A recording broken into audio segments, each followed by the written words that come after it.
मेरे ख्याल से मसूर का जो आयात है वो कुछ ज़्यादा हुआ था।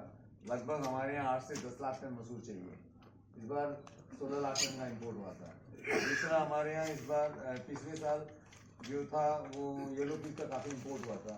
अब जो येलो पीस का जो इम्पोर्ट है अभी तक सरकार ने जो खोल रखा है वो 31 अक्टूबर तक है। मेरा ऐसा मानना है कि शायद उसके बाद वो कुछ पॉलिसी में चेंज आना चाहिए, क्योंकि अब हमारे यहाँ इस बार मानसून अच्छा है और जो अभी जो रबी की जो बुआई होगी उसमें सरकार को ये, क्योंकि उस समय चने का और मटर की बुआई होती है, तो उसका जो इम्पैक्ट है अगर ये सरकार ने पॉलिसी को चेंज नहीं किया तो उस पर असर पड़ सकता है।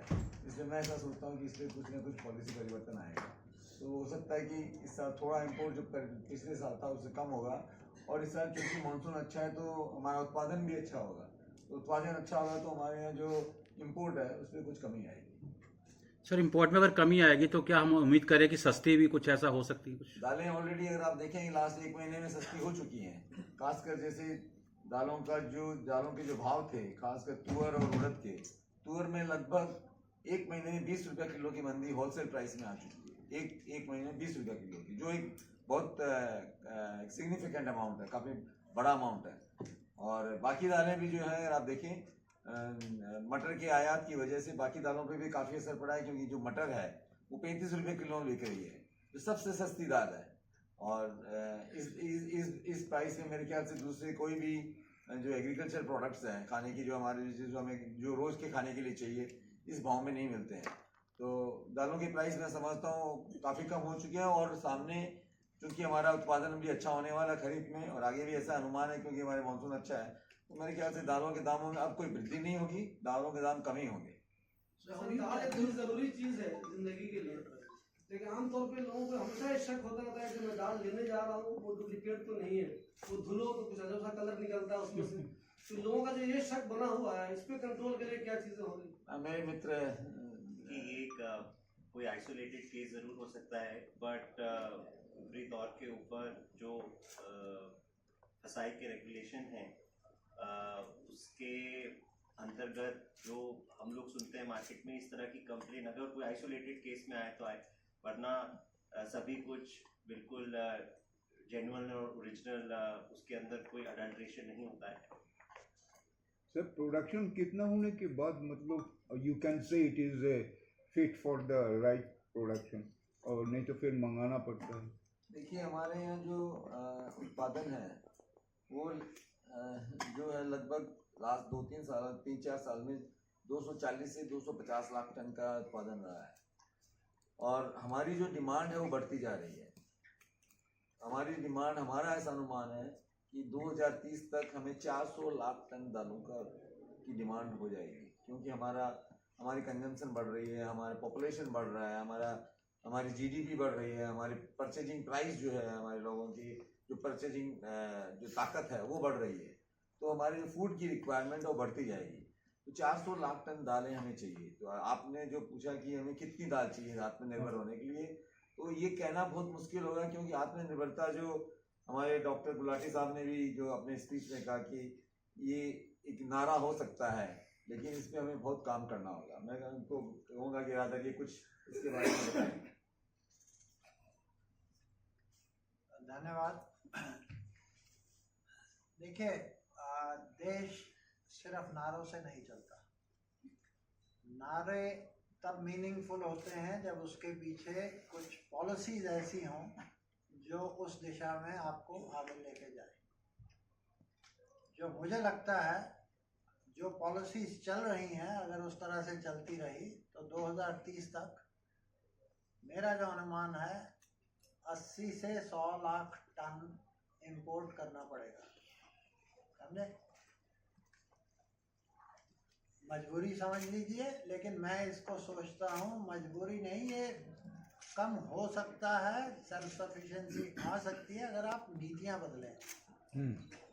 नीति में जो मैंने अंदर एग्जाम्पल दिया था कि नीतियाँ इस समय फेवर करती हैं जैसे पैडी को, राइस को, इतनी सब्सिडी है उसके ऊपर, पावर सब्सिडी है या फर्टिलाइज़र की सब्सिडी है, लेकिन दालें जो धरती के लिए अच्छी हैं और हमारे लिए अच्छी हैं, ना धरती को नुकसान पहुंचाती हैं ना हमें, उसकी प्रायोरिटी नहीं है, क्योंकि वो उतना पानी नहीं पीती, वो उतना पावर नहीं लेती, वो उतना फर्टिलाइजर नहीं लेती। तो वो वाला जो आप पैडी के लिए दे रहे हैं, और ज़रूरत से ज़्यादा पैडी आपके पास पड़ी हुई है, FCI के पास इस समय जितनी चाहिए उससे 3.5 गुना है। तो आप वही इंसेंटिव जो पैडी को देते हैं, पंजाब में हमने एस्टिमेट किया है, रिसर्च की है कि 39,000 रुपीज़ पर हेक्टेयर सब्सिडी है, जिसमें आधी उसकी स्टेट गवर्नमेंट की है, आधी तकरीबन सेंटर की है। तो दोनों मिलके ऐसा एक पैकेज दें कि भाई जो पैडी इतनी नहीं चाहिए हमें, उसकी जगह अगर आप कोई दाल लगाएंगे या ऑयल सीड्स लगाएंगे, ऑयल सीड भी तो आप इतना इंपोर्ट कर रहे हैं, मिलेट्स लगाएंगे जो आपकी हेल्थ के लिए अच्छे हैं, तो आपको 35,000 रुपया 40,000 रुपया पर हेक्टेयर दिया जाएगा। अगर ये कर दें तो आप, जिसको हम कहते हैं क्रॉप न्यूट्रल इंसेंटिव स्ट्रक्चर, क्या सब क्रॉप को बराबर, इस समय जो पल्सेस हैं वो तो सौतेला वाला उसके साथ व्यवहार हो रहा है, और जो पैडी है उसके साथ बहुत ज़रूरत से ज़्यादा प्यार हो रहा है।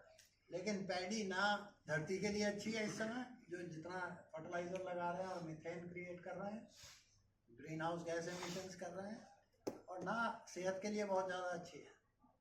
तो हमें थोड़ी सी प्रोडक्शन बास्केट में एडजस्टमेंट चाहिए, और वो एडजस्टमेंट उस समय ठीक था जिस समय ये पॉलिसीज बनी थी, क्योंकि उस समय खाने के लिए हमारे पास गेहूं और चावल नहीं थे। लेकिन आज चावल दुनिया का सबसे बड़ा एक्सपोर्टर हम हैं। 23-24 में हमने दुनिया का जितना एक्सपोर्ट हुआ है चावल, उसका 36% एक्सपोर्ट हिंदुस्तान से हुआ। तो हम इतना ज़्यादा एक्सपोर्ट करके क्या करते हैं कि इंटरनेशनल प्राइस को ही नीचे गिरा देते हैं, तो फ़ायदा नहीं होता, ज़्यादा क्वांटिटी देनी पड़ती है to get the same money. तो आप उसको पॉलिसी को थोड़ा करेक्शन चाहिए। हम बराबर इनके साथ मिलकर काम करते हैं, और हम इनको पॉलिसी इनपुट भी देते हैं, हमारी तरफ से जो सुझाव है हमें हमेशा बराबर देते रहते हैं।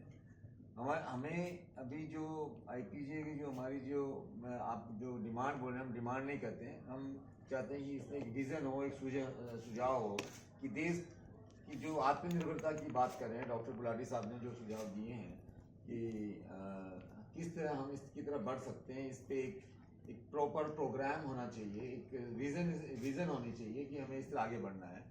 तो हम हमारे भी सोच वैसी है। हमें हमारा एसोसिएशन क्या है, देखिए सरकार की जो अभी नीतियां हैं, मैं आपको बताऊं, जनवरी 2023 से अभी तक दालों में लगभग 13 नोटिफिकेशन आ चुके हैं। कितने महीने में? 19 महीने में 19 महीने में 13 नोटिफिकेशन।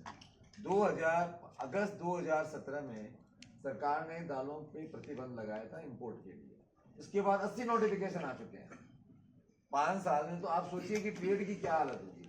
और देखिए हमारे यहाँ, जैसा मैंने बताया कि हमारी डिमांड बढ़ रही है, 400 लाख टन दाल चाहिए, हमारी जनसंख्या बढ़ रही है, 2030 तक हमारी पॉपुलेशन 150 करोड़ होगी। क्या आप समझते हैं कि इस तरह की पॉलिसी से आप 150 करोड़ लोगों की जो न्यूट्रिशनल रिक्वायरमेंट आप पूरी कर सकते हैं? हर महीने एक पॉलिसी लाएं। ये तो ये हो गया फायर फाइटिंग वाली बात हो गई, अभी हमें ये चाहिए तो हम ये कर दिया, हमें ये चाहिए। लेकिन आप 150 करोड़ लोगों को इस तरह उनकी जो न्यूट्रिशनल सिक्योरिटी है, उनकी जो फूड सिक्योरिटी है, इस तरह पूरी नहीं कर सकते। उसके लिए आपको एक लॉन्ग टर्म पॉलिसी चाहिए, आपको एक विजन चाहिए कि हमें किस तरह इसमें आत्मनिर्भरता लानी है। आत्मनिर्भरता होना बुरी बात नहीं, अच्छी बात है, लेकिन साथ साथ में ये भी ध्यान रखना चाहिए कि हमारी जनसंख्या बहुत बड़ी है, हमें न्यूट्रिशन, अभी हमारे देश में जो जनसंख्या है उनको अभी तक दालों की जो एक बहुत बड़ा सेगमेंट है जिसको अभी दालें मिल ही नहीं रही है। जिस हम न्यूट्रिशन की बात करें, हम लोग हमारे यहाँ मेल न्यूट्रिशन परवेसिव है, इट्स वेरी हाई। हमारे यहाँ न्यूट्रिशन की बहुत बड़ी कमी है। तो इस अगर पूरा न्यूट्रिशन मिल जाए तो शायद हमारे पास दालों का क्या कहते हैं, पूरी दुनिया की भी दालें खरीद के ले आए हम यहाँ पे, तो हमारे वो आपूर्ति नहीं हो सकती है। तो इसलिए सरकार को एक लॉन्ग टर्म विजन चाहिए कि हम दालों का कैसे उत्पादन बढ़ाएं, क्योंकि एक बहुत बड़ा चैलेंज है। हम इसमें जो आज हमारा अपने सेमिनार है, हमारा उद्देश्य यही था कि हम अपॉर्चुनिटीज और चैलेंजेस कि 2030 में क्या अपॉर्चुनिटीज है, क्या चैलेंज है। मैंने प्रोटीन सेक्टर की बात की थी, आपने सुना, ये एक बहुत बड़ा, ये 2021 में हिंदुस्तान में शुरू हुआ है। अभी तक इसके बारे में बहुत कम जानकारी है। मैं आपको बताता हूँ कि इसमें इतनी बड़ी ताकत है। हमारे दालों का जो व्यापार है 2.5 लाख करोड़ रुपए का है आज के दिन। रॉ मटेरियल का जो व्यापार है जो 30 मिलियन टन हम दालों की बात करते हैं 2.5 लाख करोड़ रुपए का है, जो लगभग अगर हम डॉलर टर्म्स में कहें तो $30 बिलियन का है। अगर हम इसी को प्रोटीन हब बनाए हिंदुस्तान को, तो कम से जो बड़े बड़े इंस्टीट्यूशंस हैं उनके एक असेसमेंट में है कि ये 250 से $300 बिलियन की इंडस्ट्री बनेगी 2035 तक, जिसका एक बहुत बड़ा हिंदुस्तान को हिस्सा हिंदुस्तान को मिल सकता है। बेसिकली जो हम बात कर रहे हैं कि हमें इसमें लॉन्ग टर्म पॉलिसी, एक लॉन्ग टर्म विजन चाहिए।